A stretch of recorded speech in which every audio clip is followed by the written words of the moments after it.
नमस्कार गुरुजनों, मैं राकेश वर्मा आप सभी का स्वागत करता हूँ आपके अपने परिवार एसएन गुरुकुल पर। गुरुजनों, मुझे एहसास है कि आप सभी किस प्रकार से अपना जीवन निर्वहन कर रहे हैं, कितना घुट-घुट कर जी रहे हैं और आपके जीवन में एक उदाहरण बनने वाला है आगे आने वाले पीढ़ियों को बताने के लिए कि आप उस समय के शिक्षक हैं, जिस समय शिक्षा विभाग का अपर मुख्य सचिव के पाठक हुआ करते थे, जो आतताई थे, जो निरंकुश, निर्लज्ज, निर्मम, निष्ठुर थे, जिनको ना शिक्षक-शिक्षिकाओं के मरने का कोई गम, ना बीमार पड़ने का कोई शोक, नहीं किसी प्रकार के शिक्षक-शिक्षिकाओं, छात्र-छात्राओं के ऊपर जुल्म, सितम ढाए जाने का कोई पश्चाताप।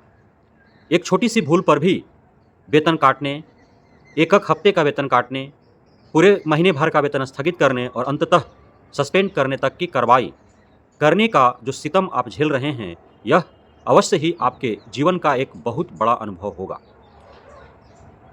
गुरुजनों, मुझे खेद है कि आप सभी को वेतन नहीं मिल पा रहे समय से।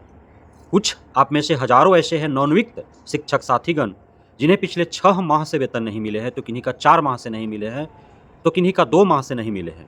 और आप में से लगभग 90% ऐसे शिक्षक-शिक्षिका हैं, जिन्हें किसी भी माह में समय से वेतन मिल ही नहीं पा रहा है। जबकि शिक्षा विभाग के अपर मुख्य सचिव हमेशा से दंभ भरते आए हैं कि उन्होंने जब वेतन समय से देना प्रारंभ कर दिया, तो वे आपसे कार्य भी उसी अनुसार लेंगे। हालाँकि कार्य तो ले रहे हैं, एक छोटी-सी भूल पर भी आप पे कार्रवाई हो रही है, लेकिन जो उन्होंने वेतन देने का एक नहीं कई बार उन्होंने जो वादा किया, कमिटमेंट किया, वो अपने उस वादे और कमिटमेंट पर खरे नहीं उतर पाए।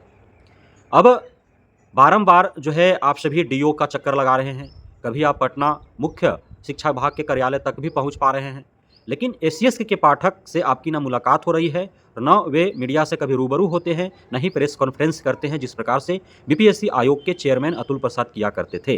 अभी भी वर्तमान के जो बीपीएससी आयोग के चेयरमैन हैं, परमार रवि जी, उन्होंने कभी जो है मीडिया के सामने नहीं आए, कभी प्रेस कॉन्फ्रेंस नहीं किया, किसी प्रकार से कोई जो है उनके अंदर किस प्रकार अभ्यर्थियों से जुड़े रहना है, उसके लिए उन्होंने प्रयास नहीं किया। जबकि पूर्व अध्यक्ष जो है वो हमेशा जुड़े हुए रहते थे, हर सूचना को वे आदान-प्रदान करते रहते थे, अपने ट्वीट के माध्यम से भी, प्रेस के माध्यम से भी, इंटरव्यू के लिए भी वे रिपोर्टरों को समय देते थे और उसके माध्यम से भी प्रत्येक जानकारियाँ प्राप्त होती थी। लेकिन बीपीएससी टीआरई 3.0 जो रद्द हुए परीक्षा वो कब होंगे, इसकी जानकारी जो है सिर्फ समाचार पत्रों से ही मिल पाती है, अन्य कोई माध्यम है नहीं। उसी प्रकार से शिक्षा विभाग के अपर मुख्य सचिव जब से आए हैं, तब से किसी प्रकार का कोई उनका इंस्ट्रक्शन जो रहता है, जो कम्युनिकेशन है वह जो है देखने को नहीं मिल पा रहा है। जब निरीक्षण में वह भ्रमण करते हैं, तभी जो है उन्हें दिखने को मिलता है जो है कि उनके इर्द-गिर्द पुलिसकर्मी है, छाता लेने वाले पुलिसकर्मी है, जहाँ गए वहाँ के डीओ उनके साथ है, डीएम उनके साथ है। तो यह जो है देखने को मिलता है, भौकाल जो है उनके साथ खड़े रहते हैं और जहाँ जाते हैं वहाँ जो है अपना पर्सनैलिटी के बेस पर अपने छात्र-छात्राओं को मोहित करते हैं और उन्हें जो है उनकी कमियों को सुन करके और तुरंत जो है उनको आश्वासन दे देते हैं। हालाँकि वो आश्वासन जो है 90% फेल्यूर ही रहा है, जो भी अब तक आश्वासन दे पाए हैं। निरीक्षण के दरमियान डाइट सेंटरों में जाकर के या अन्य जगहों पर जाकर के, तो वो फलफिल नहीं हो पाया है।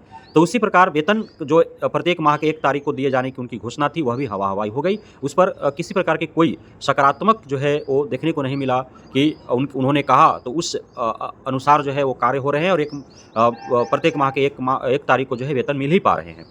लेकिन कार्रवाई की जहाँ तक सवाल है, तो एक छोटी-सी भूल हुई, कोई जीन्स पहन के चला गया, कोई 5 मिनट लेट स्कूल पहुँचा, कोई 5 मिनट पहले स्कूल से निकल गया, छात्र-छात्रा जो है पर्याप्त उपस्थित नहीं है, एमडीएम में किसी प्रकार की खामी पाई गई, अन्य जो है लापरवाहियाँ यदि बरती जाती हैं, तो वहाँ पे जो है 24 घंटा भी नहीं लगता है और उनको नोटिस दे दिया जाता है कि आपका वेतन उस दिन का काट लिया गया है, आपका जो है इस प्रकार से अनियमितता पाई गई है। अभी डीओ ने बोला कि जिनका भी वेतन नहीं रिलीज़ हो पाया है, जिनका वेतन को लेकर के समस्याएँ हैं, वो डीओ से मिले। डीओ से मिलते-मिलते चप्पल घिस चुका है, पिछले 6 माह से डीओ से मिल रहे हैं। लेकिन बावजूद इसके जो है डीओ से मिले ही उनको आश्वासन सिर्फ़ मिल रही है। डीओ से सिर्फ़ मिल लेने से क्या होगा, उनकी समस्याओं का समाधान करना होगा। डीओ साहब का कहना है कि जो निरीक्षी अधिकारी हैं, 8 से 10 जो विद्यालय चलाए जा रहे हैं, मिशन दक्ष हो या फिर विशेष कक्षाओं का आयोजन हो रहा है, तो 1 दिन में 1 निरीक्षी अधिकारियों को 10 विद्यालय जो है जाँच करने हैं, निरीक्षण करने हैं। आप स्वतः सोच सकते हैं कि 2 घंटा में ही यदि डीओ साहब कह रहे हैं कि 10 विद्यालय का जाँच निरीक्षण अधिकारियों को कर लेने हैं, तो 1 विद्यालय जाँच करने के उनके पास मात्र और मात्र 12 मिनट समय है। क्या आपको लगता है कि एक कोई निरीक्षी अधिकारी 12 मिनट के अंदर 1 विद्यालय जो है जाँच कर लेगा? कतई संभव नहीं है। मुश्किल ही नहीं, बल्कि नामुमकिन है। बावजूद इसके यदि निरीक्षी अधिकारी 10 विद्यालयों का निरीक्षण का ये डाटा जो है, वो आंकड़ा जो है वह शिक्षा विभाग को दे रही है, तो सरासर यह जो है गलत ही आंकड़ा हो सकता है, फर्जी ही आंकड़ा हो सकता है। तो यह सोचने और समझने की आवश्यकता है। साथ ही निरीक्षी अधिकारियों को यह आदेश है कि वे विद्यालयों का निरीक्षण करके वो कार्यालयों में बैठेंगे और जो भी इस प्रकार की विसंगतियाँ हैं उसे से अवगत कराएँगे अपने जो अधोस्तरकारी जो भी ऑफ़िसर्स हैं उनके सीनियर्स, उनको जो है ट्रांसफ़र करेंगे, उनसे जो है वीसी में जॉइन करेंगे उनके साथ, उनको अवगत कराएँगे हर तरह की समस्याओं से, ताकि वो अन्य जो सीनियर अधिकारी हैं वो अवगत हों, उसको समस्याओं को दूर करने का प्रयास करें। हर समस्या हर अधिकारी पदाधिकारी तक पहुँच रही है, लेकिन खुद के बचाव में जो है अपने अधीनस्थ जो पदाधिकारी हैं, कर्मचारी हैं, उन पर सिर्फ़ जो है थोप दिया जाता है कि वो कार्यालय में बैठ नहीं रहे हैं, वो पहुँचा नहीं रहे हैं, वो बता नहीं रहे हैं, हम तक पहुँच नहीं रही है, हमें कुछ पता ही नहीं है। यहाँ तक कि बेंच डेस्क जो घोटाला हुआ उसमें बीओ, डीओ कह दिए कि हमको कुछ पता ही नहीं है, जबकि उन्हीं के प्रेफ़रेंस पर एजेंसी जो है विद्यालयों में जा कर के और वो बेंच डेस्क थाली प्रोवाइड करवा रहे हैं, बस्ता प्रोवाइड करवा रहे हैं, वे अन्य प्रकार के जो है कार्य करवा रहे हैं उसमें। फिर भी वो मना कर देते हैं, डिनाई कर देते हैं। तो यह जो सीनियर ऑफ़िसर्स हैं, उन खुद की बचाव में जो है इस प्रकार के कार्य करते हैं। एक लाइन उनको बोल देना है कि हमें पता नहीं है, अब संज्ञान में आया है तो अब उसको जो है जाँच करवाते हैं, पूछते हैं, देखते हैं क्या कुछ है, फिर उसको निपटा लिया जाएगा। इस प्रकार की उनकी एक लैंग्वेज होती है। तो अभी जो है आप बार-बार खबर देख रहे हैं, आपने 4-5 दिन पहले मैंने आपको बताया था कि लगभग 465 के आस-पास जो है शिक्षक-शिक्षिकाओं का वेतन जो है काट लिया गया था। फिर मैंने आपको बताया कि निरीक्षी अधिकारियों का वेतन काट लिया गया, क्योंकि लापरवाही जो है देखा गया उनमें। उसके बाद फिर कल मैंने आपको बताया कि जो है दर्जनों शिक्षकों का वेतन काट लिए गए। आज फिर खबर आ रही है लगभग 440 शिक्षक-शिक्षिकाओं का जो है वेतन काट लिया गया। तो वेतन काटने की जो परंपरा है वह प्रारंभ हो चुकी है और निरंतर जो है इस प्रकार की प्रक्रियाएँ हो रही हैं।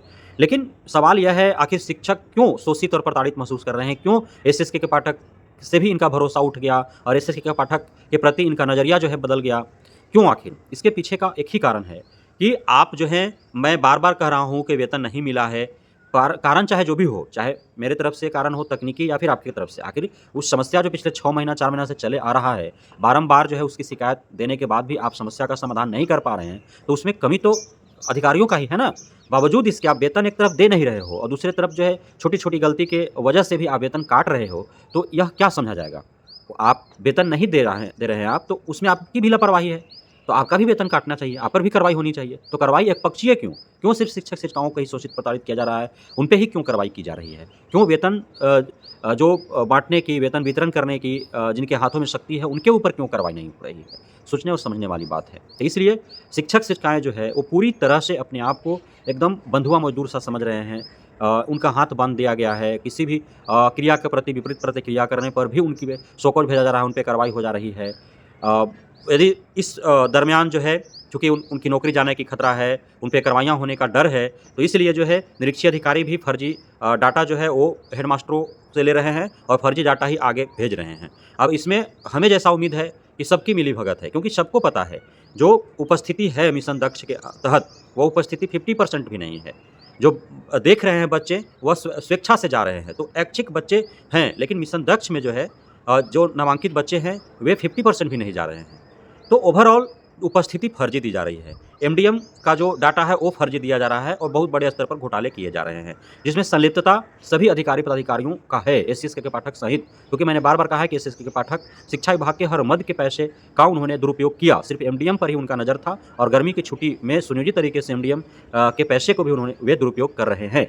और जो भी आंकड़ा आपके सामने आ रहा है कि 29 लाख और 30 लाख पूरे बिहार भर में छात्र-छात्राएँ जो है वो गर्मी की छुट्टियाँ होने के बावजूद भी मिशन दक्ष और विशेष कक्षा में जो उपस्थिति है, तो उसमें 50% जो है फर्जी उपस्थिति बताया और दिखाए जा रहे हैं। आप धरातल पर उतर करके अलग-अलग विद्यालयों में जा करके आप देख सकते हैं, मैं यदि झूठ बोल रहा हूँ तो। और यह सभी अपनी नौकरी बचाने के लिए ऐसा कर रहे हैं और एसएसके के पाठक का दबाव इसीलिए है कि दबाव में आकर के वे गलत करें, और गलत करेंगे तो उस गलत को भुनाने के लिए उसके एवज में जो है कमीशन मोटा रकम जो है पहुँचाना पड़ेगा एसएसके के पाठक के पास, तो ये हो रहा है। तो इसमें एसएसके के पाठक को जो है अब कम से कम माननीय हाईकोर्ट से बारंबार जो है फटकार लगाने के बावजूद भी इनके अंदर का ज़मीर नहीं जग रहा है, तो फिर इनका पत्थर दिल ही ये इंसान है और इनका ज़मीर पूरी तरह से मर चुका है। इनके अंदर जो है अब इंसानियत नहीं रही, और यदि है थोड़ा बहुत बचा हुआ तो ज़रूर ही इस पर जो है सुनवाई कर और इसे संज्ञान में लेते हुए सुधार करने की प्रचेष्टा करेंगे। बहुत बहुत धन्यवाद आप सभी शिक्षकों का, गुरुजनों का, नवनियुक्त शिक्षक साथियों का हमारे साथ जुड़े रहने के लिए, बने रहने के लिए, इतना प्यार देने के लिए, हम पे भरोसा बनाए रखने के लिए। जय हिंद।